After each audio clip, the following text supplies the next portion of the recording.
이번에는 스테이터를 이용한 응용계량경제학 제6부 제3장 집계자료의 회귀 모형에 대해서 살펴봅니다. 집계자료, 카운트 데이터를 처리하기 위한 모형에는 포화송 회귀 모형과 이항 회귀 모형이 있습니다. 포화송 회귀 모형이라고 하는 것은 이미 여러분들이 기초통계학에서 살펴보았듯이 종속 변수가 포화송 분포를 하는 경우의 회귀 모형이 되겠습니다. 하나의 사례를 든다면 한 사람이 1년간 병원을 방문한 횟수, 1년간 특정 고속도로 구간에서 발생한 교통사고 건수, 성인이 한 달간 마신 소주병 수, 회사원이 하루 동안 마신 커피의 잔수, 이것처럼 종속 변수가 일정 기간 동안 발생한 횟수를 나타내는 확률 변수의 설명 요인을 찾기 위한 회귀 모형이 바로 포화송 회귀 모형이 됩니다. 이때 사용되는 종속 변수는 포화송 분포를 하는 변수가 되겠고, 이와 같은 포화송 분포를 하는 회귀 변수는 바로 카운트된 데이터이기 때문에 집계 회귀 분석 모형이라고 이렇게 이야기를 합니다. 포화송 확률 함수는 이와 같은 수학적인 형태를 갖고 포화송 확률 분포의 특징인 바로 평균과 분산이 같은 값을 갖는다라는 그런 특징을 가지고 있습니다. 여기서 람다는 포화송 분포에 있어서 평균이자 분산이 되겠습니다. 그래서 포화송 회귀 모형은 바로 평균과 분산이 바로 엑스포넨셜 이와 같은 설명 변수의 영향을 받는 것으로 모형화하였습니다. 그 다음에는 이항 회귀 모형에 대해서 살펴봅니다. 포화송 회귀 모형에 있어서는 바로 평균과 분산이 같다는 것은 집계된 자료에 있어서 이 모형화를 위한 실증 분석의 하나의 결점으로 작용을 합니다.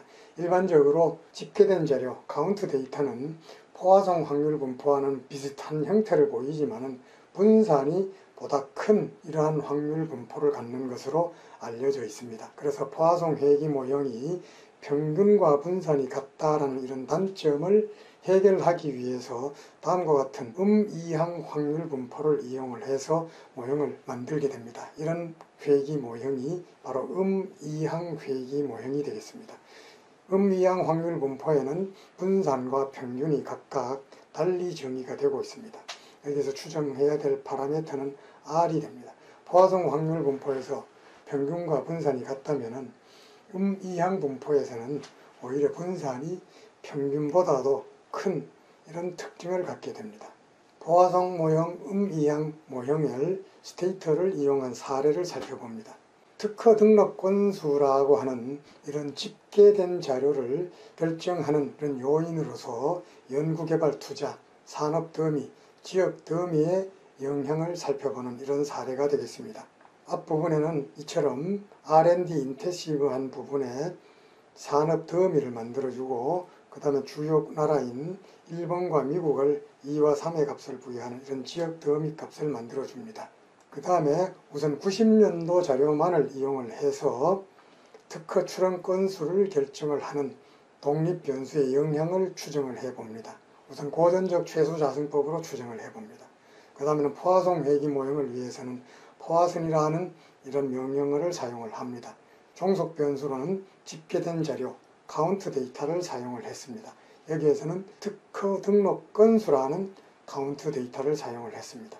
그 다음 설명 변수로는 산업 더미, 지역 더미, 그리고 R&D와 같은 변수들이 사용이 되었습니다. 포화송 회귀 모형은 특허 등록 건수가 포화송 분포를 한다는 전제하에 모형화한 겁니다.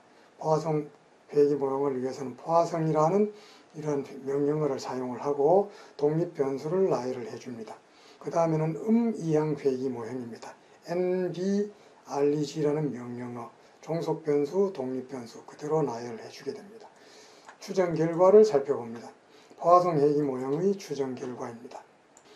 이항 회귀 모형의 추정 결과입니다. 포화송 회귀 모형과 회귀 모형은 우리들이 사용하려고 하는 자료가 패널 자료일 때에도 적용을 할 수가 있습니다. 바로 패널 포화송 회귀 모형은 XT 포화선, 그 다음에 패널 이항 회귀 모형은 XT NBREG라는 명령어를 사용을 해서 패널 자료를 이용한 집계 자료의 분석이 가능합니다. 추정 결과를 봅니다. 패널 포화송 회기 모형입니다.